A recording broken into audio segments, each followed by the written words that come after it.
So again, you all, we are so thankful to have you all here today. And one of the things that I definitely wanted to do was have one of the young men who are graduating from the program come up here and speak today. So today, we're going to bring up Isaiah Durr. Isaiah Durr, could you please come?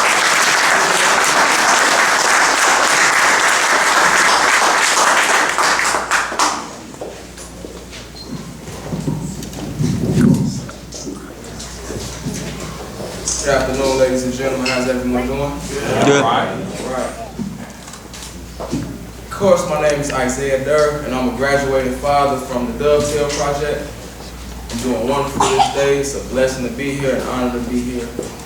I want to first start by saying that the Dovetail Project is designed to be a journey to the traveling man. Okay? A traveling man has already initiated his footsteps, meaning he has already established the direction in which he proceeds. A journey, by definition, is an act of traveling from one place to another. And I truly believe where I started from is a total turnaround from where I came from. I'm sorry, from where I am now. These 12 short weeks of parenting skills, life skills, and felony street law have prompted me in making a positive, life-altering decisions that are impacting me and my family as well. I grew up without my father and in the projects, so the likelihood of me being involved in gang activity, drugs, and the wrong crowd was very realistic, and in fact I did. I made many harmful decisions that I wouldn't have made if I had a positive father figure present. And that leads me to say this.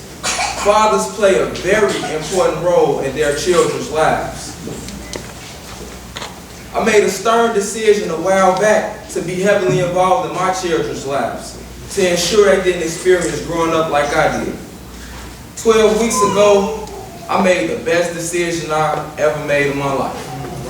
And that was applying to the Dovetail Project.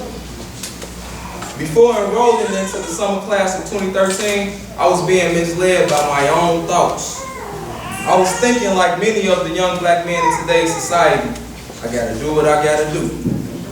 If you see your situation as one that requires unethical behavior to survive in, then your reality is what you believe. You become what you believe. And nevertheless, I became just that. I believe where I live determines what I do, and I do it because I have to. But I was totally wrong. The main area this program attacked was my mentality. Sheldon Smith, he showed us a different way to look at our situations, a different way to think about them. We discussed the story of Job in the Bible, reminding us that God is always in control, and the devil will test us, building up our spirits and confidence in the Lord. One day after an event, we went out to lunch in an upscale environment. It was about 10 of us, 10 different men from 10 different areas, all under one roof, sitting down, laughing, enjoying ourselves, about to enjoy meals. And when the food came, we did something you wouldn't expect a group of thugs, quote unquote, to do. We all held hands and we all prayed aloud. We blessed the food, the cook, the establishment, and everyone that was present. Afterwards, we shot a few games of pool, talked a little stuff, as men do, and departed. We showed that place not to judge by appearance. We showed that place that a group of young men of our caliber were able to enjoy a civilized, mature environment of such. Sheldon showed us by experience, and he led by example. He came from where we were, made it to where he is, and is in our same age group. I'm 22, he's 24, that's the same age group. We were in high school. He made us see, quote, if I can do it, why can't you? Come on. In the famous words of our President Barack Obama, yes, you can. Come on. He touched a lot of young brothers because he was living proof right in our faces, encouraging us that we didn't have to sell drugs to get an income, encouraging us that we didn't have to smoke weed, living proof that we could become better men and be better fathers to our children and families.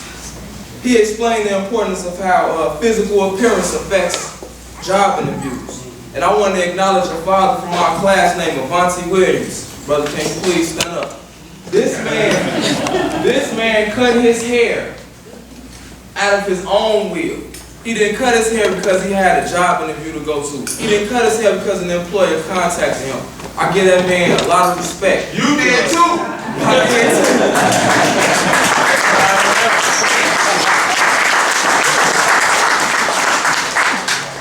In the middle of the program, a security company contacted me for an interview downtown. I dressed appropriately, I spoke well, and they liked me. They told me it's just one problem. You have to cut your hair. I agreed amongst them, but refused in my own mind. And ultimately, didn't get the job.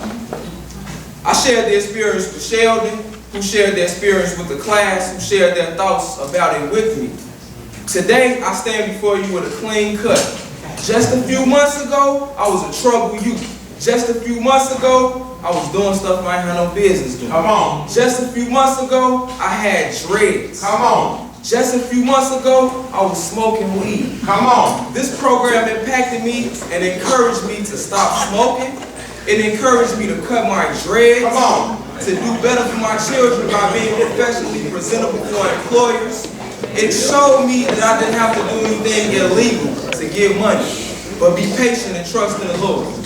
I thank God for this experience and transformation. I thank God for the will to want to make a change in my life. I thank God for the journey and the path He has set my foot upon. And with all these changes that I'm making, I thank God that my voyage has just begun. This is just the beginning of many success stories. And with that being said, I thank you for your time.